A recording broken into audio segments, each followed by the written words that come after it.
कहते हैं इंसान जब अपने चारों तरफ से परेशानियों से घिर जाता है तो उसी परेशानियों को दूर करने के लिए वह जल्दबाजी में गलत फैसला ले लेता है।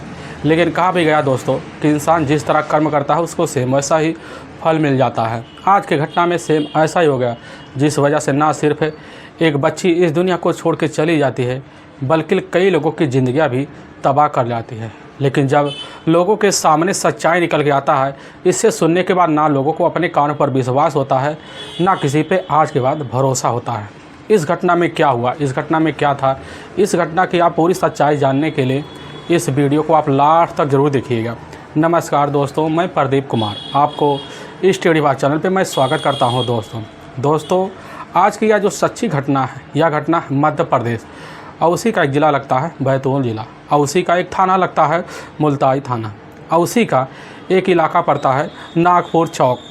मैं बात कर रहा हूँ 3 मई 2023 का दिन होता है, तो वही रात का लगभग 9:30 बजे का आसपास का टाइम होता है।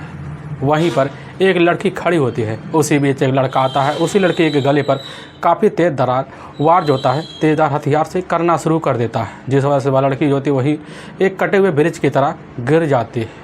लेकिन कुछ देर बाद वहाँ पर मौके पर पुलिस भी पहुँच जाती है, और जब पहुँच जाती है देखती है कि वहाँ पर काफ़ी ज़्यादा भीड़ लग चुका होता है।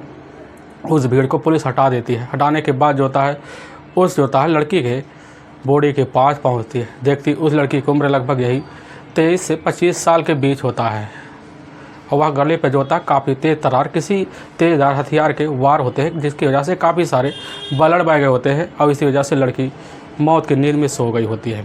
वहाँ खड़े जितने भी इंस्पेक्टर होते हैं, पुलिस होते हैं, सभी लोग जो होते हैं लोगों का चेहरा लखना शुरू कर देते हैं।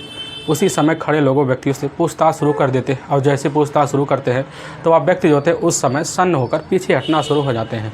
पुलिस उनसे बार बार पूछताछ करती है कि आखिर वह लड़का कौन था, यहाँ कौन आया और किसने यह काम किया।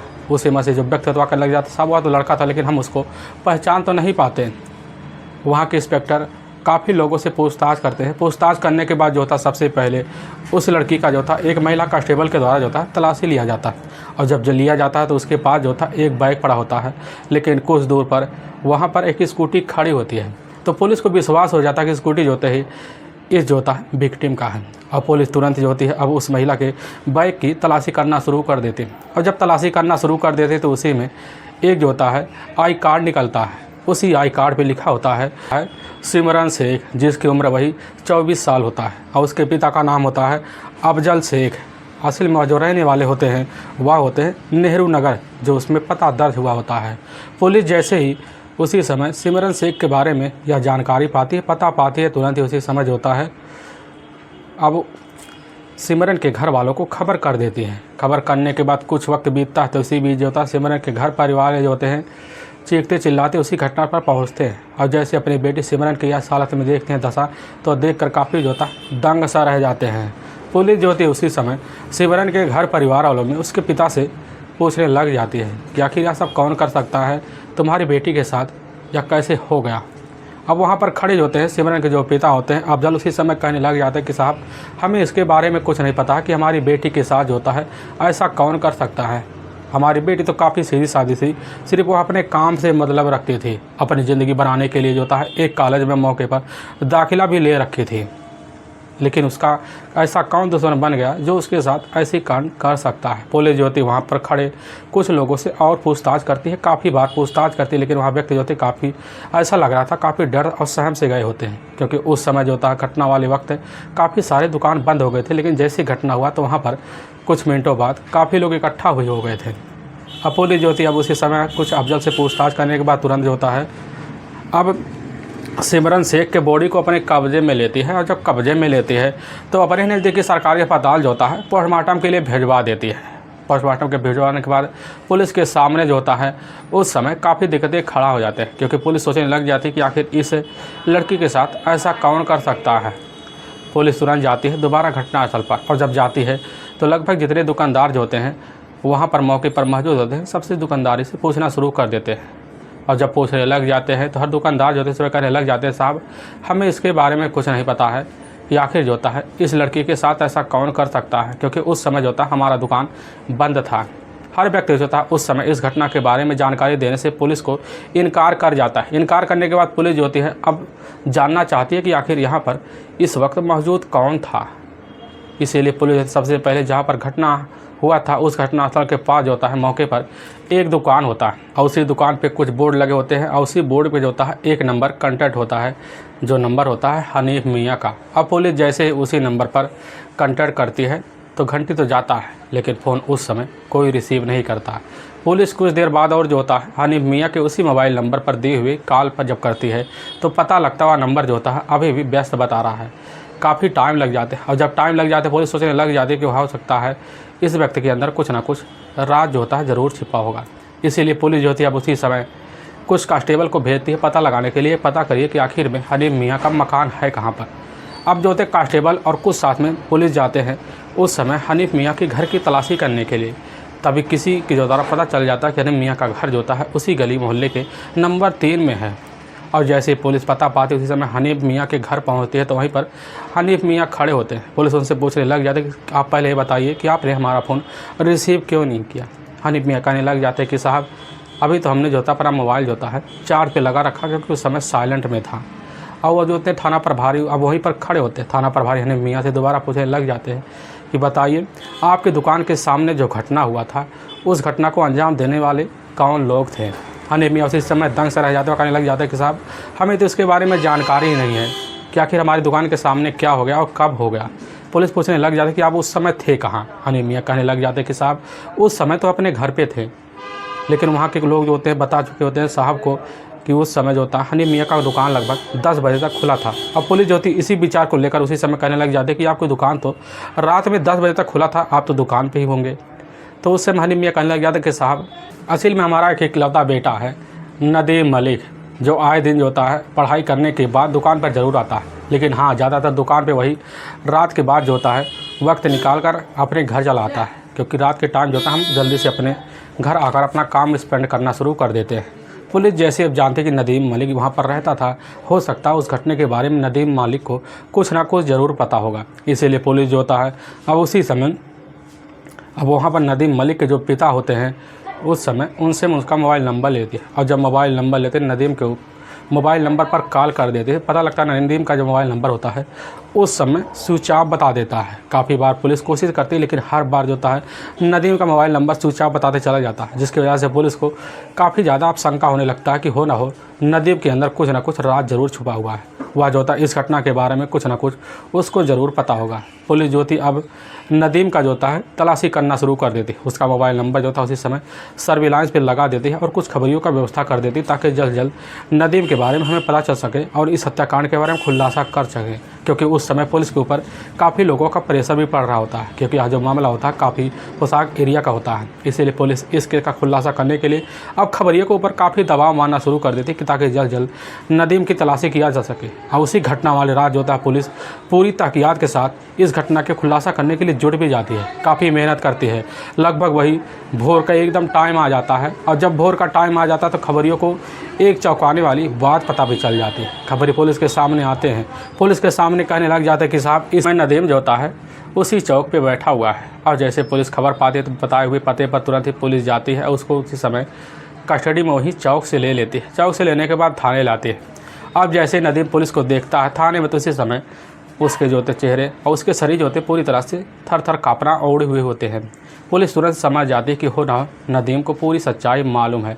पुलिस जो होती है पहले तो इधर उधर की सवाल कर दे, लेकिन जब सवाल सुनता है नदीम तो पहले इधर तो कि जवाब भी देना शुरू कर देता है, लेकिन पुलिस को जो होता है उसका चेहरे और उसके हाव भाव देख के पूरे लग जाते कि नदीम जो होता है अब पूरी तरह से सच्चाई कबूल करने के लिए पूरी तरह से तैयार बैठा है। इसलिए पुलिस जैसे ही थोड़ी सख्ती दिखाती है, सख्ती दिखाने के बाद पुलिस के सामने जो होता है उसी समय नदीम कहने लग जाता कि साहब हमने जो किया ना एकदम पूरी तरह से सही किया, क्योंकि हम जो था पूरी तरह से मजबूर हो गए थे। हमें बार बार टार्चर किया जा रहा था, जिसकी वजह से हमने जो होता है हमेशा के लिए जो होता है इस दुनिया से सिमरन शेख को हटा दिया।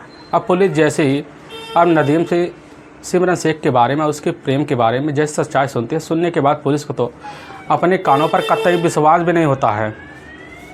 असल में हनीफ मियाँ जो होते हैं वह रहने वाले होते हैं उसी जो होता है नागपुर चौक के। उनका एक अपना इकलौता बेटा होता है और वह बेटा होता है नदीम मलिक, जिसकी उम्र होती है 24 साल के आसपास होता है।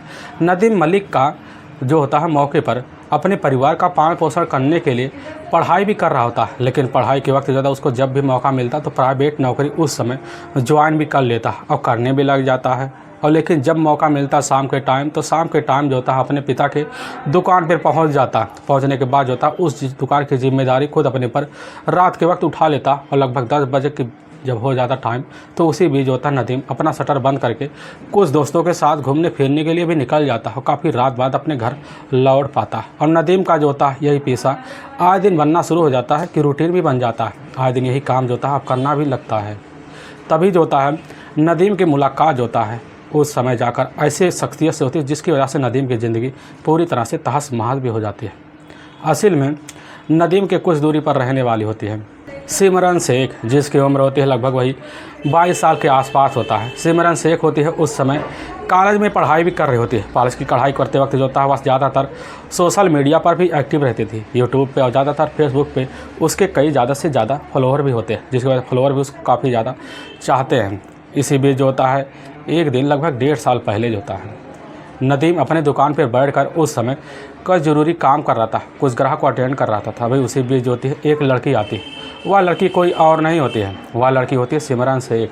सिमरन शेख जो होती है उस समय देखने में काफ़ी खूबसूरत भी होती है और चंचल भी होती है और उसकी बोली जो होती है देख सुनने में एकदम मन को भा जाती है। और जैसे ही अपने दुकान पे बैठा हुआ उस समय जो होता है नदीम सिमरन को देखता है, कुछ बातें करता है। सिमरन उसी समय जो होता है सिमरन अब जाकर नदीम से अंडे की मांग कर लेती है। अंडा जो होता है देने के लिए तैयार हो जाता है, लेकिन उसी बीच जैसी मीठी बात जो होता है नदीम सुनता है तो उसी समय उसके मन में अब सिमरन की बात गूंज जाती है। कुछ वहीं पर मीठी मीठी बातें कर लेता है, लेकिन उसकी मीठी बातों में जो होता है काफ़ी मन भाव जो होता है अब नदीम के गले में बैठ जाता है, जिस वजह से नदीम उसी दिन जो होता है सिमरन को मन में बसाने के बाद जाता है दूसरे दिन सिमरन का इंतजार करता है, लेकिन सिमरन जो होती है दोबारा दुकान पर नहीं आती, जिस वजह से नदीम अब सिमरन से मिलने के लिए काफ़ी बेकरार हो उठता है। और इसी बेकरारी को दूर करने के लिए नदीम जो होता है एक जो होता है तकरीब सोचता है। वह सोचने लग जाता है कि हो सकता है सिमरन कहीं ना कहीं फेसबुक एंड सोशल मीडिया पर एक्टिव ज़रूर होगी। इसका पता लगाने के लिए तुरंत सोशल मीडिया पर जो होता है उसका फ़ोटो डालकर सर्च मार लेता है और जैसे ही मारता है तो पता चलता है सिमरन शेख के नाम से एक फेसबुक प्रोफाइल बना है और काफ़ी सोशल मीडिया पर सिमरन के फाइल बने हुए हैं। और जैसे नदीम इस बारे में जानकारी पाता है तुरंत जो होता है उसी समय अपनी सोशल मीडिया के सहारे जो होता है सिमरन का सोशल मीडिया जो होता है प्रोफाइल चेक करना शुरू कर देता है। और जब चेक करता है तो पता पा जाता है कि सिमरन जो होती है इस समय सोशल मीडिया पर काफ़ी बेहतर तरीके से अब एक्टिवेट है। और जब सिमरन का गैलरी खोल कर देखता है उसकी जो होते हैं काफ़ी ज़्यादा फ़ोटोज़ इस तरह पड़े होते हैं, जिसकी वजह से वह उस समय नदीम वही फ़ोटो देखकर अपने मन में बसा लेता है और उसी दिन से सिमरन को चाहना भी शुरू कर देता है। लेकिन वह कैसे तैसे अपने हिम्मत रख के जो होता है नदीम सिमरन को उसी समय फ्रेंड रिक्वेस्ट भेज देता है। और जब भेजता है तो कुछ वक्त जाता है फ्रेंड रिक्वेस्ट एक्सेप्ट कर लिया जाता है। और जैसे ही इस चीज़ को जो होता है नदीम देखता है उसी जो होता है फ्रेंड रिक्वेस्ट पे तो वह काफ़ी खुश हो जाता है। उसी समय जो होता है चैट करने लगता है, चैट करने का उसको जवाब मिल जाता है। कुछ मिनट बात करते हैं, इसके बाद आए दिन जो होता है सिमरन और नदीम के बीच जो होता है इसी चैट के द्वारा बातें शुरू हो जाते हैं। और जब बातें हो लगते हैं तो दोनों के जो होते हैं उसी नंबर पर मोबाइल नंबर भी शेयर कर लिए जाते हैं। और सब में शेयर करने के बाद शाम का टाइम होता है तो जो होता है नदीम मौका निकाल कर सिमरन से रात में बात करने में लग जाता है। और इतना बात करने लगता कि मीठी बातों में जो होता है सिमरन ही अब जो होता है नदीम को बसा लेती है। और बसाने के बाद दोनों के बीच जो होता है मिलने के लिए बेकरारी बढ़ना शुरू हो जाता है। सिमरन को जो होता है नदीम मिलने के लिए काफ़ी जो होता है हिम्मत से बातें करता है। और जब बातें करता है तो सिमरन जो होती है उससे बात करने के लिए भी कहीं बाहर तैयार हो जाती है। और इसी तैयार होने की वजह से मौका नदीम निकालता है और पार्क में जाते वहीं मिलकर जो होते बात करते हैं। तभी जो होता है नदीम सिमरन को देखता है तो देखने के बाद उससे रहा नहीं जाता। ना रह पाने की वजह से उसी समय सिमरन के सामने नदीम प्यार का इजहार कर लेता है। और जैसे सिमरन सुनती है उसी समय खुशी से झूम उठती हुई कहने लगती है कि हम तो तुम्हें पहले ही चाहते थे। और जैसे नदीम इस बात को सुनता तो वहाँ भी झूम उठता है। इसी बीच दोनों के बीच वहीं पर लव अफेयर जो होता आगे बढ़ना शुरू हो जाता है और चलने भी लग जाता। आए दिन दोनों मिलने लगते हैं। ऐसे मिलते मिलते 2 महीने का वक्त बीत जाता है। तब एक दिन वही शाम का टाइम होता है, उसी बीच जो होता है नदीम सिमरन से मिलने के लिए एक जगह फिक्स करता है। उसी जगह पर जाता है। जाने के बाद कुछ टाइम स्पेंड करते हैं, लेकिन कि दोनों का बेकरार इतना बढ़ जाता है कि दोनों मिलकर जो होता है वहीं पर संबंध बना देते हैं। और संबंध का जो सिलसिला होता है अब बेधड़क इनका आए दिन चलना शुरू हो जाता है। ऐसे चलते चलते लगभग सिमरन और नदीम की ज़िंदगी का 1.5 साल का वक्त बीत जाता है। तभी नदीम को लगने लगता है कि सिमरन से अच्छा लड़की जो होता है हमें नहीं मिल सकती। इसीलिए जो होता है अपनी मन की बात रखने के लिए सिमरन से काफ़ी जो होता है तकरीब नहीं करता कि कैसे जैसे जाकर सिमरन के शादी के लिए प्रपोज कर सकें। कुछ वक्त बीतता, उसी समय जो होता है नदीम के जो पिता होते हैं अब नदीम के लिए लड़की की तलाशी करना शुरू कर देते हैं। और जो लड़की की तलाशी करना शुरू कर देते हैं तभी इसको जो होता है इसकी खबर आके अब नदीम को लग जाता है। नदीम जैसे सुनता है उसी समय काफ़ी सहम से ज़्यादा वह सोचने लग जाता है अपने पिता की लड़की से पसंद किए हुए लड़की से शादी नहीं करेंगे। अब उसी समय नदीम जाता है सिमरन से मिलता है। सिमरन से मिलने के बाद उसी समय कहने लग जाता है कि हम तुमसे बेपनाह मोहब्बत करते हैं और हम तुम्हारे साथ ज़िंदगी बिताना चाहते हैं, हम तुमसे निगाह करना चाहते हैं। लेकिन सिमरन उसी समय जैसे बात सुनती भौचक्की रह जाती है और नदीम से कहने लग जाती है कि देखो अभी हम तुमसे शादी नहीं कर सकते और ना करने का कारण होता है हमारी ज़िंदगी अभी आगे बढ़ाना चाहते हैं। लेकिन वह जो होता है नदीम उस समय सिमरन से काफ़ी शादी के लिए मिन्नतें करता है, लेकिन मिन्नतें करने के बावजूद भी सिमरन नहीं मानती। आए दिन जो होता है सिमरन से मिन्नतें करना जो होता है नदीम का लग जाता है और करने भी लग जाता है। तभी जो होती एक दिन इतनी खफा हो जाती है कि सिमरन नदीम को कह बैठते हैं कि तुम्हारे साथ जो होता ना अब शादी के लिए कभी तैयार भी नहीं होंगे। लेकिन जो होता तब भी सिमरन नदीम के साथ वह रात वाला रिश्ता रखना शुरू कर देती है। और जब रखती है तो एक दिन जो होता है वही रात का टाइम होता है तो होटल में जाते संबंध जो होता है उस समय सिमरन नदीम बनाना शुरू कर देते हैं। तभी जो होता है सिमरन के मन में एक उसी समय विचार उड़ जाते हैं। वह सोचने लग जाती है कि आखिर में नदीम इतना पैसे वाला व्यक्ति है, अगर इसके साथ शादी नहीं हो सकती तो कभी कभी जो होता है हम इसके साथ इससे पैसे की मांग तो कर सकते हैं।